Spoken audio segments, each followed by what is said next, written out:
Your brain is designed to change, but it doesn't just change on its own. Your brain is a physical thing. It doesn't, if I take your brain out your head, it can't do anything. It's doing it because it's in you. You, with your mind, change your brain. Your brain's just a responder.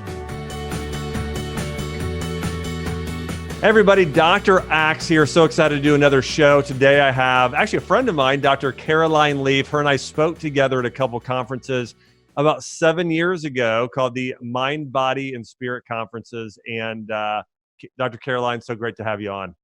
It's so great to see you again, Josh. We've been following each other through media, so it's great to see you face to face and talk to a like-minded person. Absolutely. Well, I know when we spoke together, and even now, you know, I'll be flipping through the TV and I'll see you on there or see you on different areas. On YouTube, I saw, you know, you do a talk recently, which was awesome too. And so I love,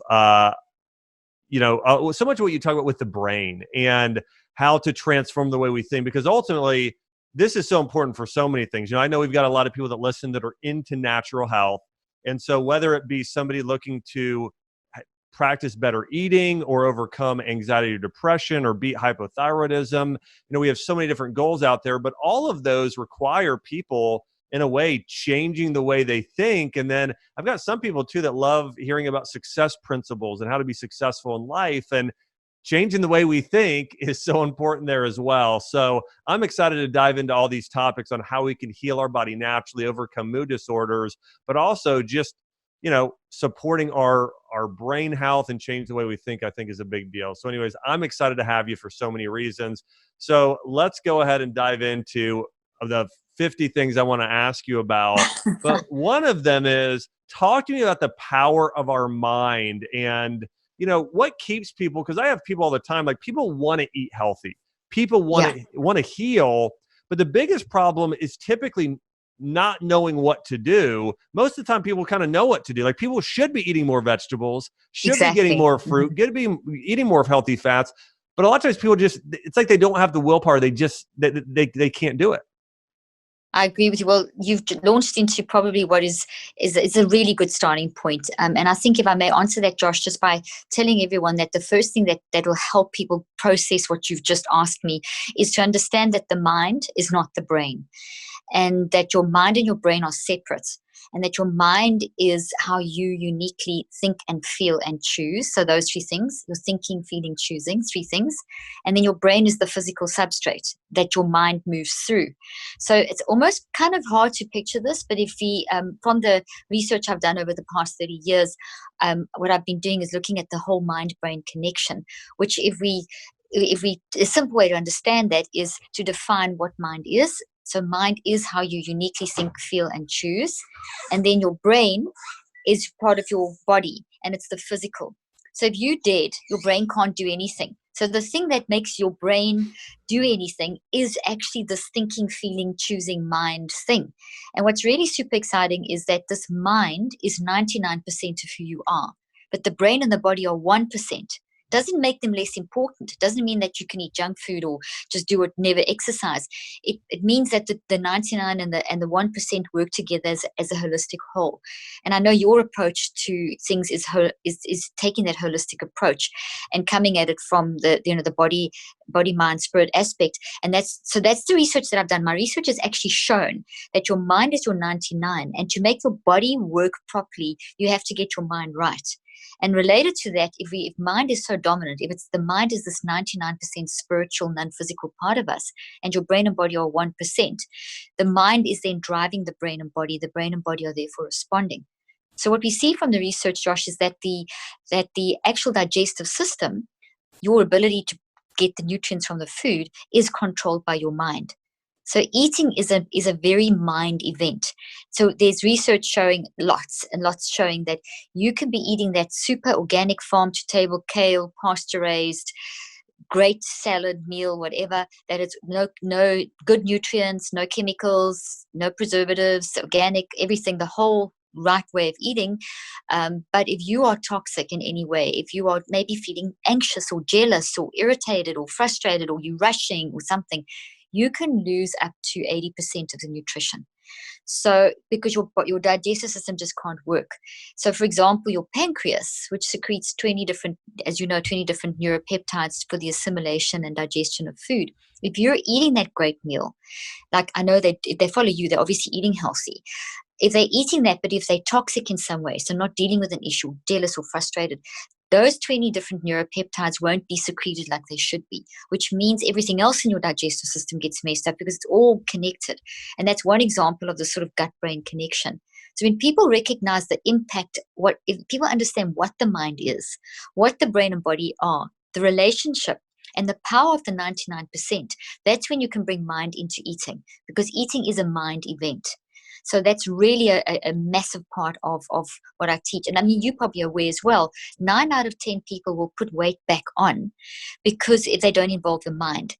So it's pretty easy to get people into an exercise routine and into eating healthy. As you say, there is no excuse in this day and age not to eat healthy. It's so easy to see that the modern American diet will kill you, and eating healthy is just, there's no excuse. But why don't people do it? Why are they not making that shift? Because people don't really understand the power of the mind and the impact of the mind, and how you've got to get your mind right in order to eat right and stay eating right and stay in that exercise routine. You know, I love what you're saying. One of the things one of the things I've spent the most time studying over the past, 10 years is really a combination of what I will call ancient Chinese medicine and biblical medicine, and how they really relate together. But one of the things that they talk about between the two, this Middle Eastern type of medicine and Chinese medicine, is that now they didn't know what to call it years ago. They call it the spleen, but it's really the pancreas.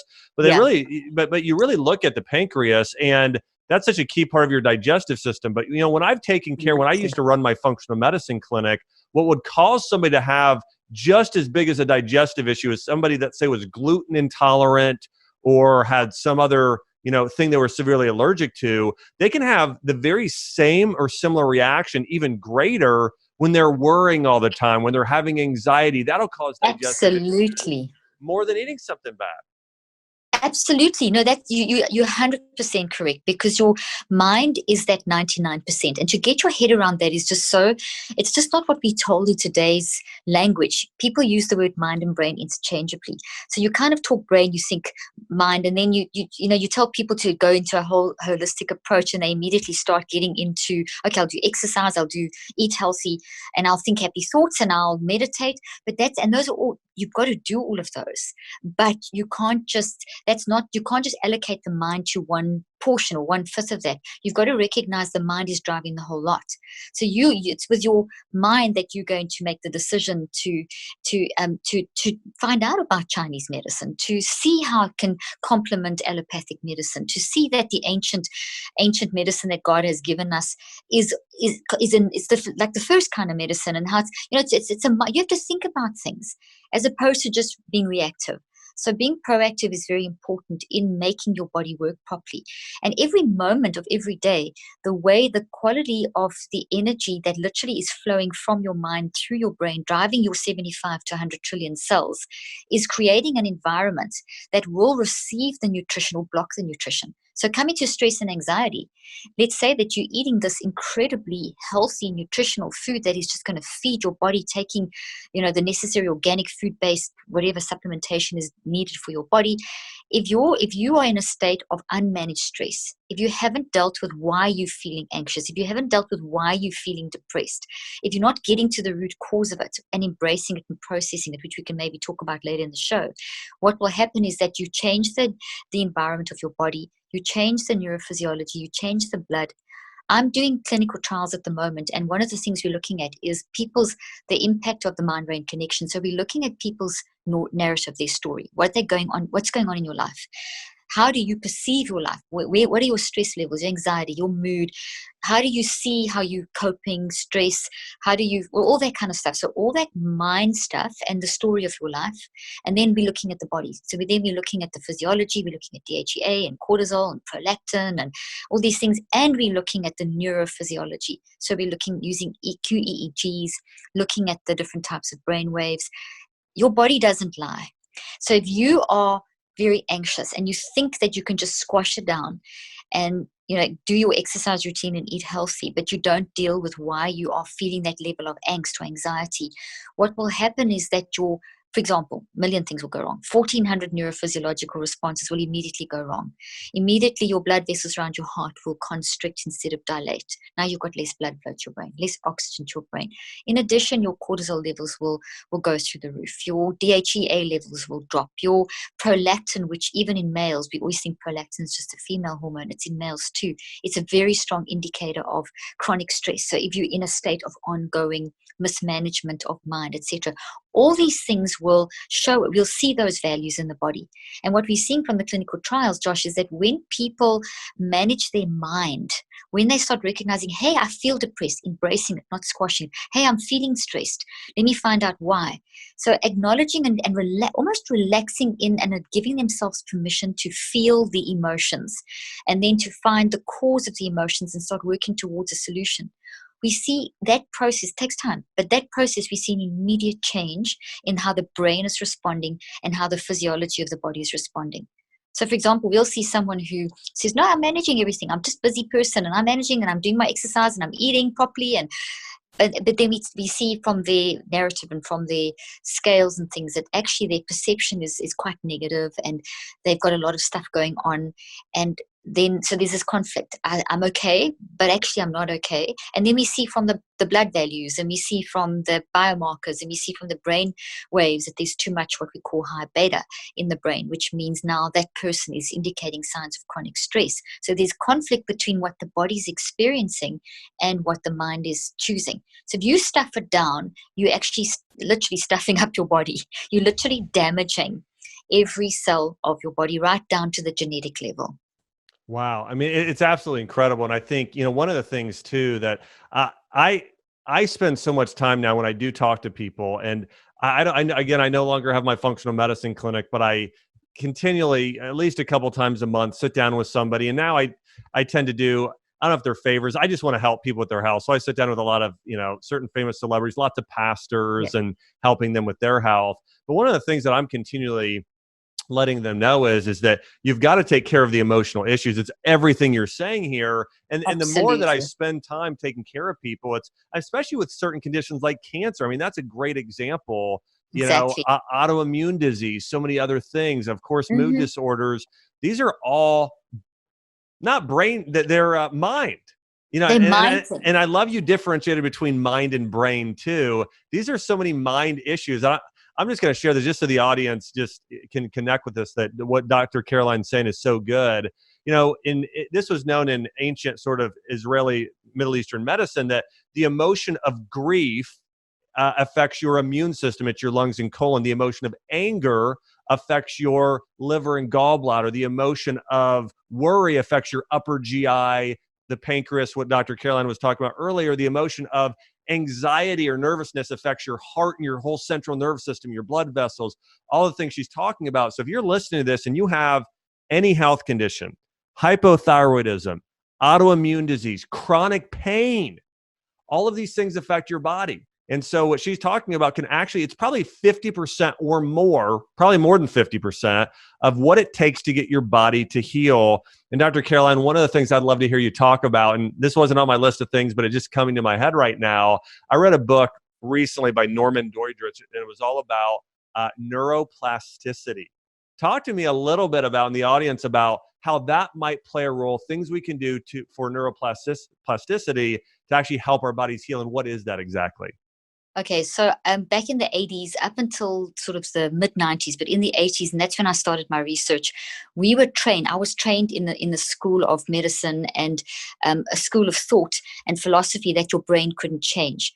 Now, I read the scriptures, and logically, it didn't make sense, because you can capture your thoughts, you can renew your mind, and people change. You're always changing and growing. So that made no sense. So I started doing research back in the 80s, and there were a few people around the world challenging that domain, that norm that your brain can't change. And I showed that with direct, intentional, deliberate mind work, you can influence your cognitive, social, emotional, physical aspects of your life dramatically by not just a percentage, but a significant 35 to 75%. And that was the start of the research that I've now continued for 30 years and have continued to show that this is the case. So what I did in the 80s was I took people with traumatic brain injury, and I did some of the earliest work in neuroplasticity. And back in the 80s, when I said, listen, your brain can change, which is what neuroplasticity is. Neuro means brain, plastic means to change. Your brain is designed to change, but it doesn't just change on its own. Your brain is a physical thing. It doesn't, if I take your brain out your head, it can't do anything. It's doing it because it's in you. You, with your mind, change your brain. Your brain's just a responder. So I showed back in the 80s that when you take someone with tremendously severe brain damage, where they were written off by the medical community, I was told by neurologists and neurosurgeons and top scientists, it's crazy. Why are you doing such a crazy thing? You can't change their brain. And I said, let's see if that's true. And I showed that if you deliberately and intentionally manage your mind, detox your thoughts, detox your emotions, get them healthy, build your brain, very important, grow your brain, learn new stuff, a combination of techniques that I put into my materials and apps and so on, that you can actually transform how you function. So I did some of the earliest work in neuroplasticity in the 80s and have continued. And essentially neuroplasticity is this ability that we have with our mind, which is our thinking, feeling, choosing, which is the 99% of who we are. With our mind, we can change the brain. So you mentioned earlier on 50% or more. It's actually 99%. Wow. That our mind is 99% dominant over the body. Your brain and your body collectively are about 75 to 100 trillion cells. And it's incredibly important. Your brain, your brain is a feedback loop into your mind. Your mind's the 99. So think of 99 and 1%. Both together become the 100%. You can't think 1% is not important. I'll just focus on the 99, because that 99 has to work through the brain and the body. So it's essential that we do look after our brain and our body and steward those and feed them correctly and exercise. That is vital, because it's like if you break your computer, you can't use it. You break your brain and body, the feedback loop into your mind, it will affect your mind. So that neuroplasticity is this ability that we have to change. And I'll bring that to an example, because you mentioned autoimmune disorders. Let's say, for example, people suffering from IBD, inflammatory bowel disease, various forms, colitis being one of them, for example. As soon as you have any kind of inflammatory bowel disease, we need to treat that medically, obviously, because it can cause tremendous discomfort and pain for people.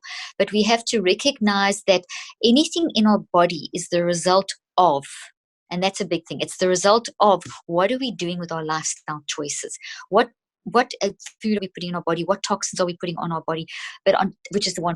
But also, what are you doing with your mind? Are you dealing with your toxic bad habits? Are you dealing with those traumas of the past? Because if you keep them, they are constantly breaking down your cells of your body, and eventually you get a weakness.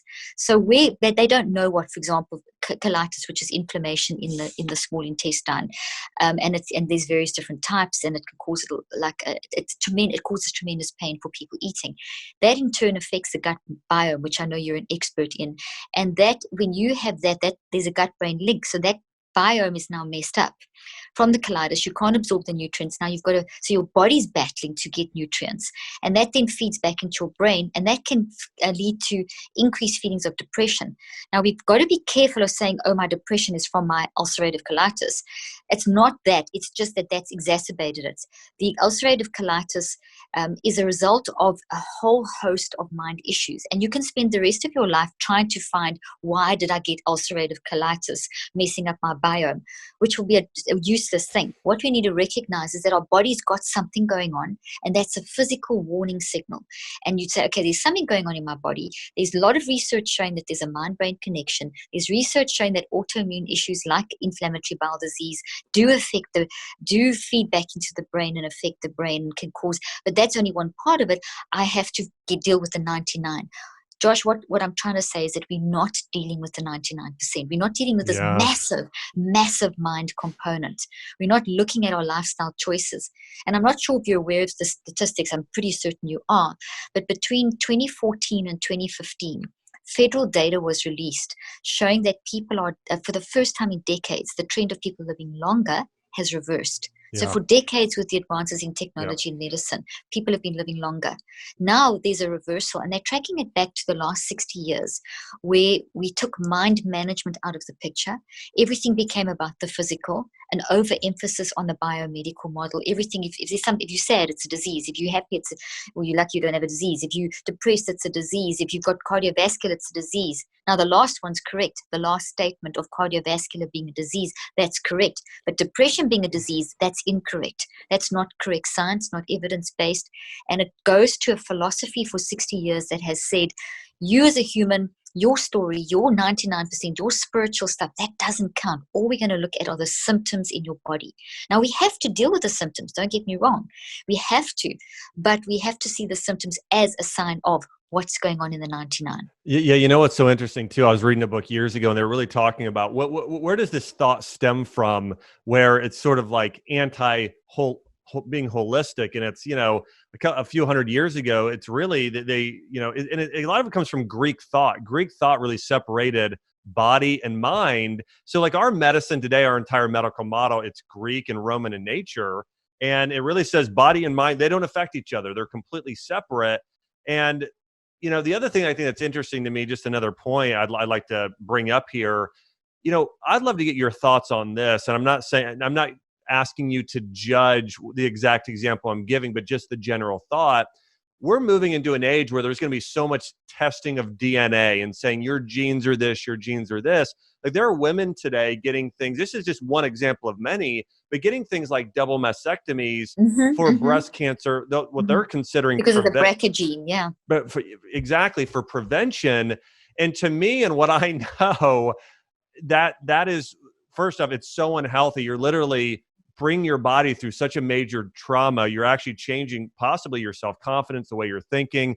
I'd love to give your thoughts on two things. One, that type of treatment, but also just the whole mindset behind sort of this glorified science. We know more than God. I don't know how to put that, but just, I'd love to get your thoughts on that. I know what you're talking about. I've actually written quite extensively about this in one of my books called The Perfect You, the sort of philosophy of what's actually happened.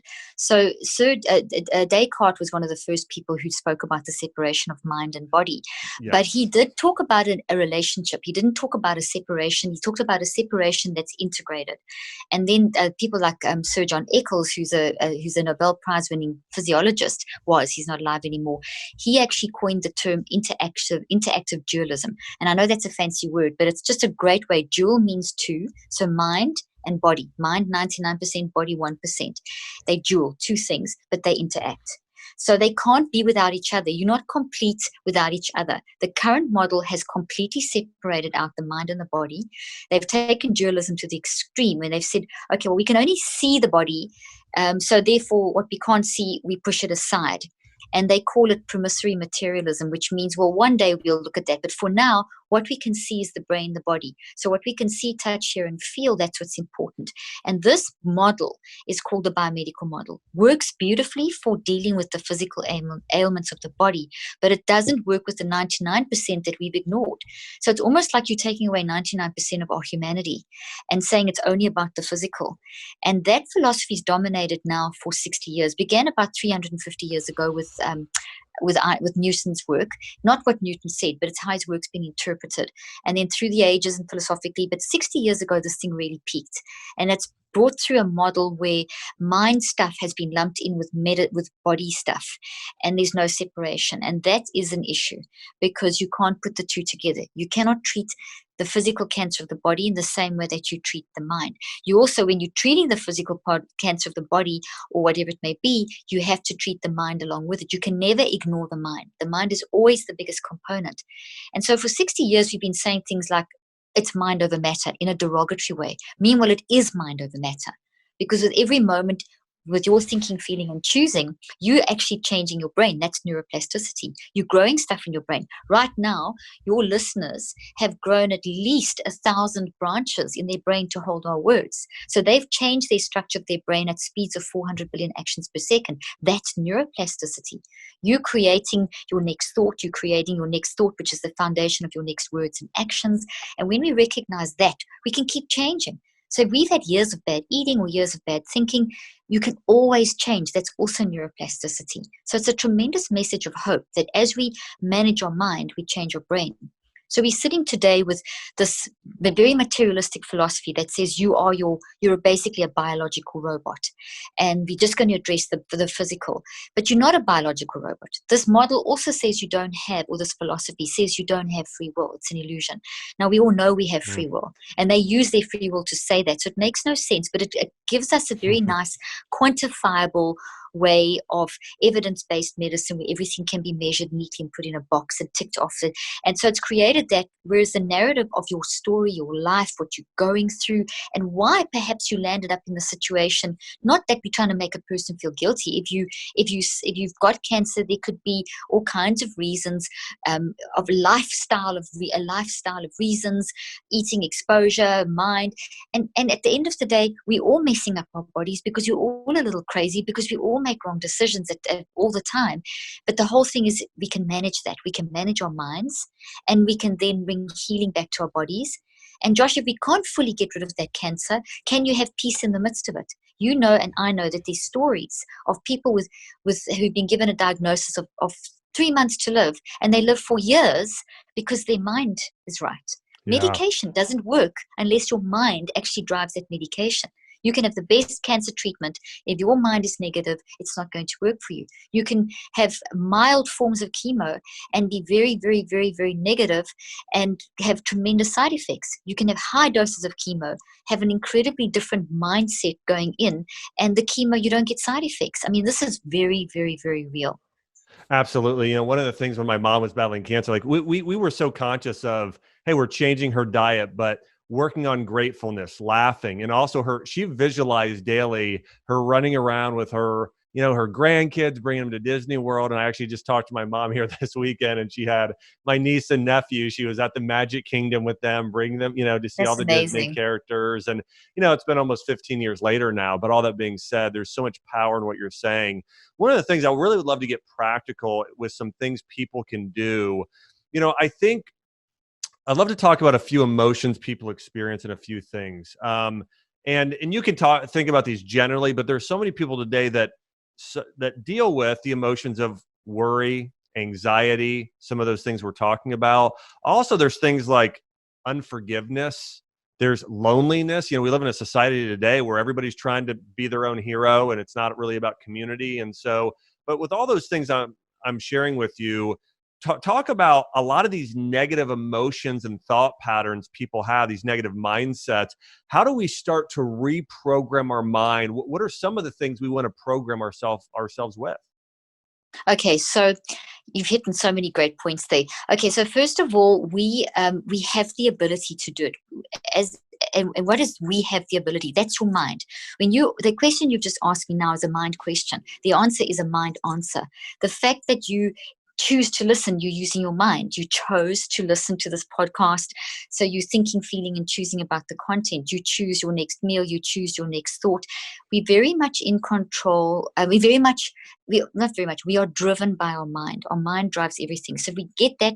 That's like number one, to recognize your mind. Secondly, as I've mentioned already, what is mind? It's your ability to think and feel and choose.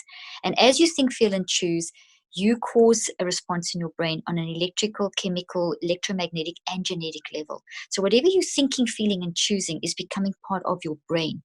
And that then is literally a little tree that you grow in your brain, a thought tree. And that then becomes the root of your actions. So your next reality is being created by what you're thinking.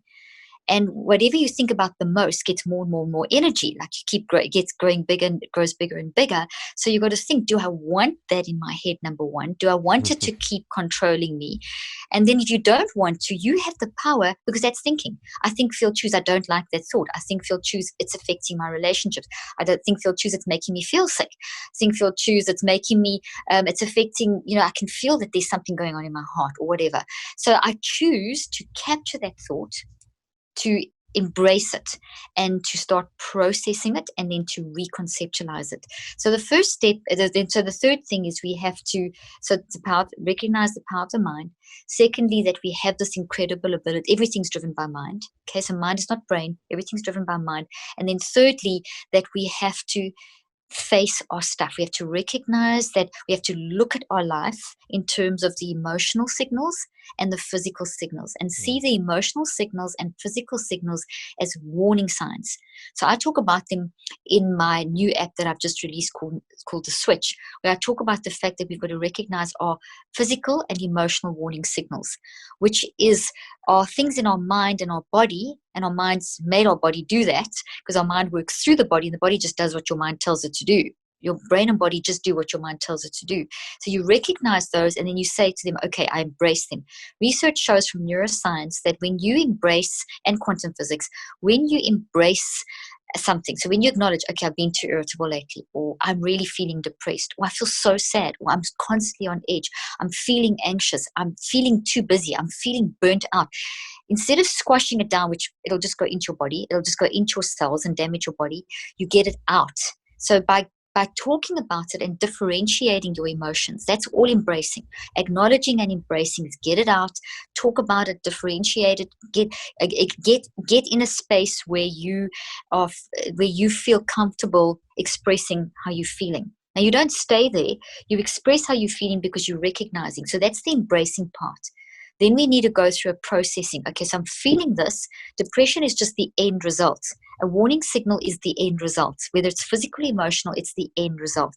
Okay, so the emotional and physical somehow always tie together because the mind works through the body, brain, and the body. So that mind signal, that feeling, etc., those are physical evidence for you that you need to get. They're just the end results. So we've got to find, why am I doing this? So we've got to start having the courage to, and almost like people need in this day and age, Josh, people almost need to be given permission. It's okay to be sad. It's okay to be depressed. It's okay to be anxious. It's a normal human condition. It's the normal reaction to the vagaries and the suffering of life and the challenges of life.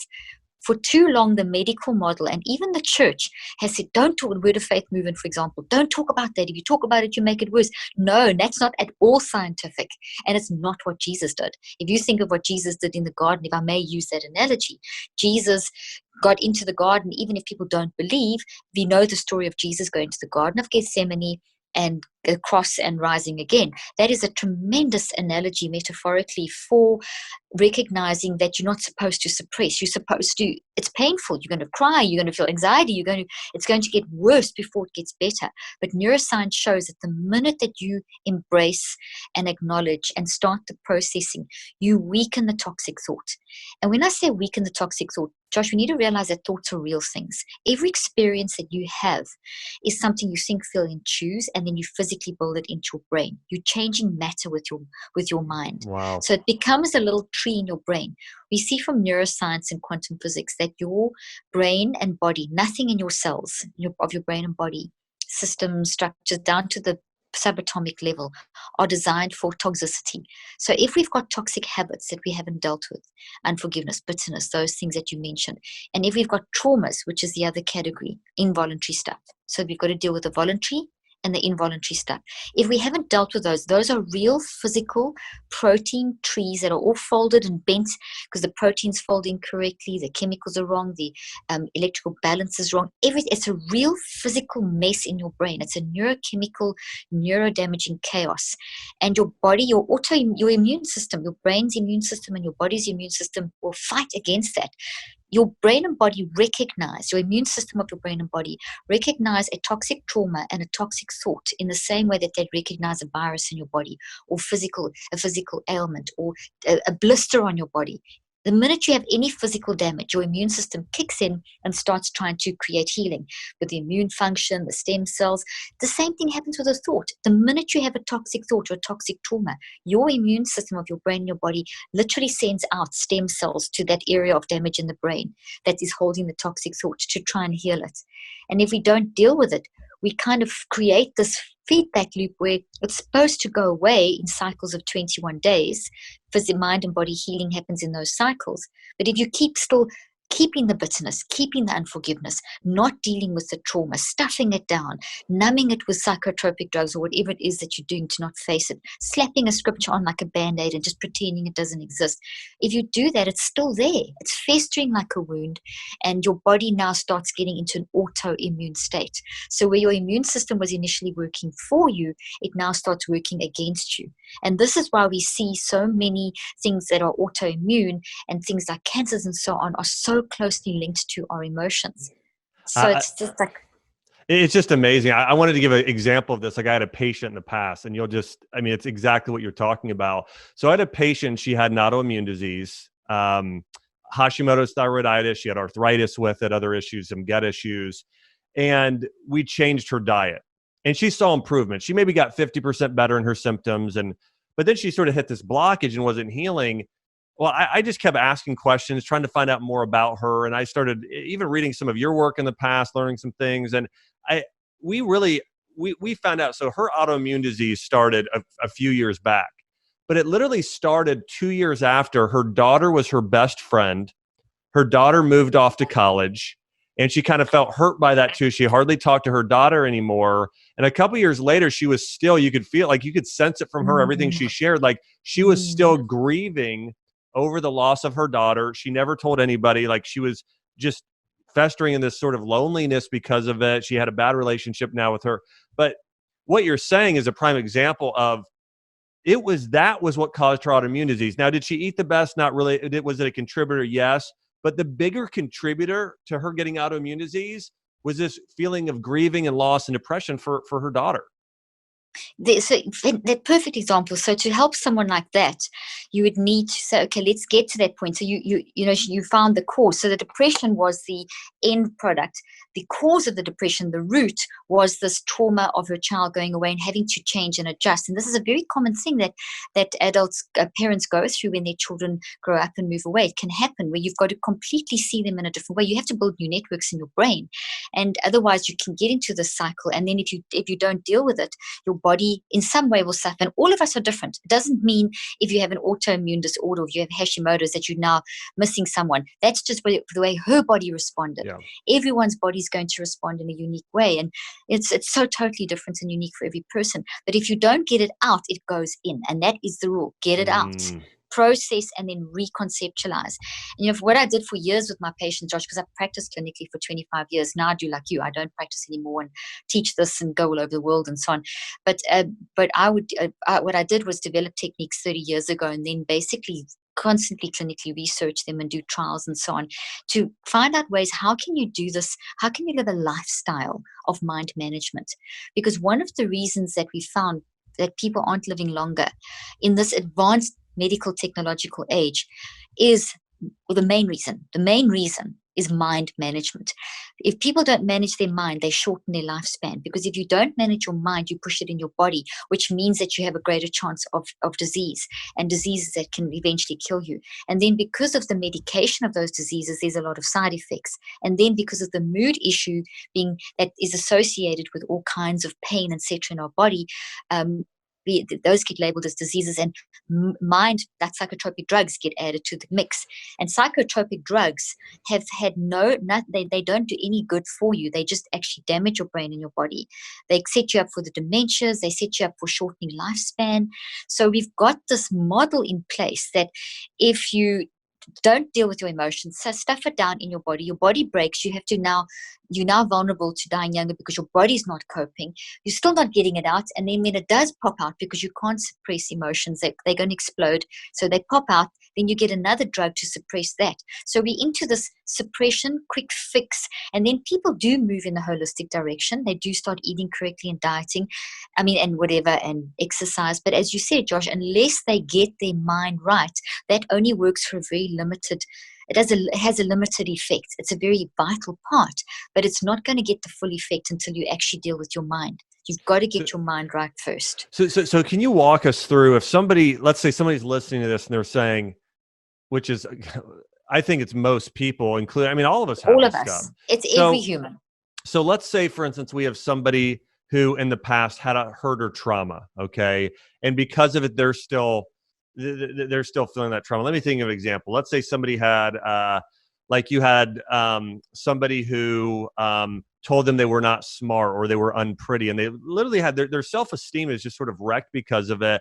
And now it's causing actually low self-esteem, according to biblical medicine or Middle Eastern. That causes hypothyroidism. It causes adrenal issues, causes reproductive health big time, causes people infertility. So that being said, how would you walk somebody through how to heal from that? Like, what are the steps? Is there, whether it's 3 or 10 or no steps, but like, what are some of the, steps that people need to take to really completely heal? Okay. First step is that the first step is just there's 5 steps. But the background, the attitude, the mindset that you have to come into this whole thing with is the fact that, as I said before, your mind controls your brain. You're not a victim of your biology. You control your brain and your body. And no matter what, your mind is always more powerful than your brain and your body, and designed to work through your brain and your body. First thing. Secondly is that you have this power within you to do this. So we see from neuroscience, from quantum physics, psychoneuroimmunology, so many fields, epigenetics, all these fields, we are seeing exactly what you have just described. We are seeing as soon as people manage their mind, then we start seeing changes. So I want to really emphasize that mind is not brain, and your mind is 99%. Think of 99%. 99% obviously is going to control 1%. And that 99 obviously is going to help you deal with managing the pain of the 1%. Like you said with your mom, look at her. I mean, I remember 7 years ago when you were speaking about your mom, and now all these years later, she's still strong and taking her kids to Disneyland. That shows how the mind actually has dealt with and kept things under check. So that's the first thing, is to always come into this with that attitude. Secondly, is another little background point, is that our brain is designed to to respond to our mind every 10 seconds. So with our mind, we are able to control our mind. So with your thinking, feeling, and choosing, you control your thinking, feeling, and choosing every 10 seconds. You're designed to do that. That means 6 times a minute. What that really means is that you are able to continuously, while you're awake, monitor how you are responding, reacting, whatever you want to say, to the events and circumstances of your life. Because we all know life, the human condition, you can't control what someone's going to say to you, what someone's going to do politically, how someone drives on the road, what chemicals you get exposed to, what your kids do. We can't control the events and circumstances of our life, but we can control our reactions. So my work has been around the impact of controlling reactions and the impact on the brain and the body, and feeding back into the mind, and how do we do it. So over the years, looking at the physiology and all this complex stuff about the brain, neuroscience, and so on, I developed 5 basic steps that kind of summarize how thoughts build in the brain and how we can break them down. And essentially, I've already even verbalized it, but I'll make it clearer. The first thing is we have to feel comfortable embracing. We have to gather awareness. We have to acknowledge. The minute you do that, think of something that you can't see. Okay, I'm going to hide my hands now. It's in my non-conscious mind. My non-conscious mind is this 99%. I can't see it. Now I can see it. So this, let's say my fingers now, this is a thought. Thoughts look like trees, like my hand. So here's this thought, but it's all gnarled and ugly and whatever, because it's childhood trauma. It's some a rape that happened maybe at 4 years of age, and maybe repeatedly through your young ages, or maybe abandonment as a baby, or a newborn baby, and you're abandoned at a fire station. This is you're young, you can't post, but it's in there's a thought in your brain because it's an experience, and every cell of your body would have also built a memory of that into every cell of your body. So you've got all the spiritual experience in your physical. Okay, so now I don't deal with it. I go through life, grow up, and I can't see it, but it affects my relationships. It affects, I'm just giving an example, it affects relationships. It affects, as you say, suddenly you've got a lot of gut issues. But as soon as I say, okay, I've got a lot of gut issues, I've got that example you gave, that person, whatever, IBD starts, you can't build a strong enough relationship, you're just not staying in. Let's take 2 examples. Can't build a relationship. Every time you get into a relationship, it just seems to end, and you're constantly battling with bowel issues. Let's say gut issues. Let's just take those 2 things. So now we say in these 5 steps, okay, so I can't get in a relationship. It's really making me feel depressed. I'm feeling depressed. I'm feeling lonely. Okay, so First of all, I acknowledge that. So the first things now I'm starting to acknowledge. So my hand's starting to come up. I'm starting to be aware of these emotional signals of I'm feeling depressed. Why am I feeling depressed? Because I'm lonely. Why am I feeling lonely? I'm scared to get in a relationship. Why am I scared to get in a relationship? See, so as I'm doing it, I'm now embracing. The minute that I start embracing and processing, I weaken this. See how my fingers are shaking? So we see chemically in the brain that the bonds that hold that memory together become very weakened and malleable, which means they can be changed. In a conscious state of embracing and processing, these weakened bonds, I can start digging. It might take me months, but I'm in that processing stage. But by embracing and processing and giving myself permission to experience the sadness and say, it's okay, of course you're going to be sad if you're raped. Of course you're going to be depressed if you are lonely and can't get in a relationship. That's very normal. It's not that you're sick or have an illness. You are experiencing something that's a normal human reaction because we're designed for connection. So it's giving ourselves that permission, and that weakens it. But if I stuff it down and I say, I just keep going, I can't form a relationship, I don't like people or whatever, and I'm just going to have lots of medicine for my bowel disease, and just like saying that it's just physical and it's other people. If I do that, that memory's gone again into the unconscious, more powerful than before. It's not shaking in the long term, in the unconscious mind. It's powerful, and it's influencing my every decision, because I have now got this very strong mindset that other people are the problem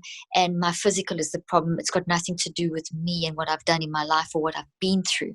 Yes, the trauma of the rape was involuntary. No one deserves that, and it's not your fault, obviously, but you still have to deal with it. You still have to bring it up. You still have to cry. I call it freaking out in the love zone. You have to go through it. Down here it's stuck, up here in the light. As we're conscious of it, we weaken, and then we can change. And part of that process of changing, so this is embracing, and then it's the processing, and then it's the reconceptualizing, and then it's the moving forward. So it's gather, it's reflect, you've got to write, you've got to recheck, and you've got to do an active reach. So it's a 5-step process, actions that you do that will teach you how to gather this up, process it, and reconceptualize. So for just one moment, I want to speak about reconceptualize. So here's this person, inflammatory bowel disease or whatever it may be, and there's the rape. They're finally getting to the point where they're finding the rape, they're experiencing the pain in their body and the muscles and the whatever. They're seeing the physical, emotional link. They're going through the process of facing it, forgiving, learning how to whatever. Very painful, normally worse before it gets better. Like doctors always say, they have to cut you up, hurt you to make you better. If you're having surgery, you've got to get sore to get better. That's the philosophy here with your mind too. You're going to go through pain, it's going to get bad, but you will get better. So then we get to the point, as we're processing, we start reconceptualizing. This is massive. Reconceptualizing is to acknowledge I was raped when I was a child, having that vulnerability, recognize it has affected my relationships. It's caused this tremendous issue that I have in my gut or whatever. I'm just making stuff up as I'm going along.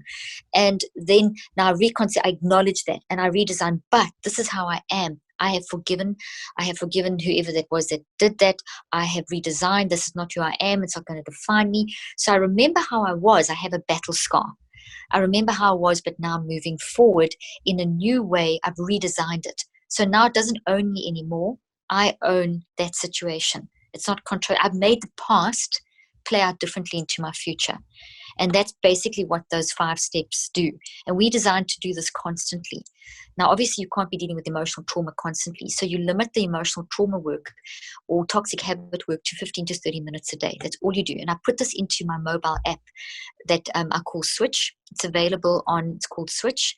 It's available on iTunes and Google Play. You can just Google Dr. Caroline Leaf Switch, or you can go to our website, drleaf.com. They'll send it to you and you'll have it have it in the show notes. And there I walk you through, these concepts are in my book, but on the mobile app, I literally it's like therapy. Audio driven. I walk you through these steps and take you through this process. And onto the app, we've added all kinds of mental self-care sort of meditations to help people, like if you're in a panic attack, or if you're triggered, or if you're dealing with a difficult situation, or if you've got a teenager, or if you've got a young. So we've got all these built into the app to help people walk through these 5 steps. I literally hold your hand and walk you through it. And so the name of the app is just Switch. Yeah, Switch, SWITCH. And it's a mobile app, and you can get it at iTunes and Google Play. There's a website, obviously, called the switch.app. We can give you all of that. You can get it through my website, drleaf.com. And that you just download, and it's an ongoing subscription, because what we're doing is building every technique that I have. We are building in different compartments into it to make it super easy. But Joshua, one thing I wanted to say is that people mustn't think they have to detox every 10 seconds. You regulate your thinking all through the day, every 10 seconds. But that's your responses, like now you're listening, you monitor how you're listening, you make sure you're thinking deeply. Now you go from here to this podcast, and you maybe have an email that you've got to deal with a crisis, or you get into relationship discussion with someone. So in other words, you do your detoxing for 15 to 30 minutes, but you monitor your thinking and feeling and choosing all day long. And that's what this app trains you to do as well. Trains you to be a self-regulated person. I absolutely love this. Want to encourage you guys, check out Dr. Caroline's app. It's Switch. Go to the App Store right now, grab your phone and check it out. Switch. Sounds amazing. Want to encourage you guys too. And by the way, everything you're talking about, it's just so important. I mean, so many people live with, and I know I've gone through periods in my life where actually 2 times, one time in college, one time about 10 years ago, where I went through, as you're talking about, with a pastor in my church, and went through like all of these things. One was a retreat, and went through my negative emotions, past experiences of being, whether it's bullied or being told something negative, and healing from it. And those, they were 2 of the most impactful things on my entire life, because when you're, when you have these injuries, emotionally, it's affecting every part of your life. As you're saying, if you're listening to this right now and you have issues in relationships, most likely it's from this, at least in some part. It's because of what Dr. Caroline's talking about, is these past emotions, these things that are continuing to live in your subconscious mind. You got to bring those to the conscious, as she's talking about. And if you've got a health problem, again, as we've talked about, thyroid problems, infertility, PCOS, depression, anxiety, all of this is not the brain, it's the mind, as she's talking about, which is so critical. Also, I want to give a couple resources of books that I've checked out of yours. You've gotten so many books, but there's 2 I'm more familiar with that I've read part of and recommended before. One is called Switch on Your Brain. You can check it out on Amazon.com right now. 1,566 reviews, almost all positive, people saying that this book has transformed their life. So make sure to go on Amazon or barnesandnoble.com, but check out this book, Switch on Your Brain. It's called The Key to Peak Happiness, Thinking, and Health. And then also a book, if you're really wanting to know more about health in regards to even nutrition, she wrote a book called Think and Eat Yourself Smart. So that's called Think and Eat Yourself Smart. But these are on Amazon. They're in bookstores nationwide. And there's some great resources for anybody who's saying, hey, I want to take control of my health. I want to take control of my mind. And the thing I love about this too, Dr. Caroline, is this is going to affect people's health in a massive way. This is going to help them heal from all of these diseases, all these things we've talked about. But also, you're going to see benefits in all areas of your life. Your relationships are going to be better. You're going to have more success. You're going to be happier. You're going to live a more fulfilling life. Absolutely. That's so true. The things we can't control the events and circumstances of our life, as I mentioned, but you can control your reactions. And as soon as controlling reactions is mind work. It's that 99%.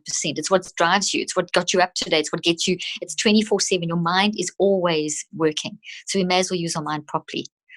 We don't learn enough about the mind. So I'm so pleased that you are into the mind and linking it back with food health and body health, which is so important. Well, I love it too. And I have experts on here all the time, and I really try and be thoughtful about the experts I have. And one of the things in particular I love about you too is just being around you and seeing you over the years.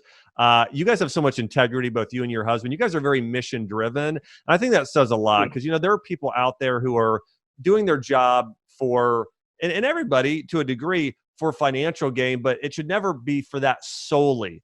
For you, I know you guys travel around the country, speak, you're on television. You do it because you guys have a heart to transform lives. And I know you have people that, again, whether I'm reading book reviews or talking to people that have met you before, just saying what an impact you have. So again, I respect you so much for one, and you're brilliant. I mean, when people hear you speak on the brain and mind, you're obviously brilliant, but also it's that heart and mission that I love so much too. Oh, well, thank you. That's so kind of you. Thank you. Well, back at you too. We're very impressed with you. So we're very, very honored to be on your show. So thank you so much. And thank you for those really kind words. Well, Appreciate awesome. it. Well, thanks everybody for listening. Make sure to check out Dr. Caroline's app, her books. I want to say again, Dr. Caroline Leaf, thanks so much for coming on the show today. This podcast is for information purposes only. Statements and views expressed in this podcast are not medical advice and have not been evaluated by the Food and Drug Administration. Opinions of guests are their own, and this podcast does not endorse or accept responsibility for statements made by guests. In some cases, individuals on this podcast may have a direct or indirect financial interest in products or services referred to herein.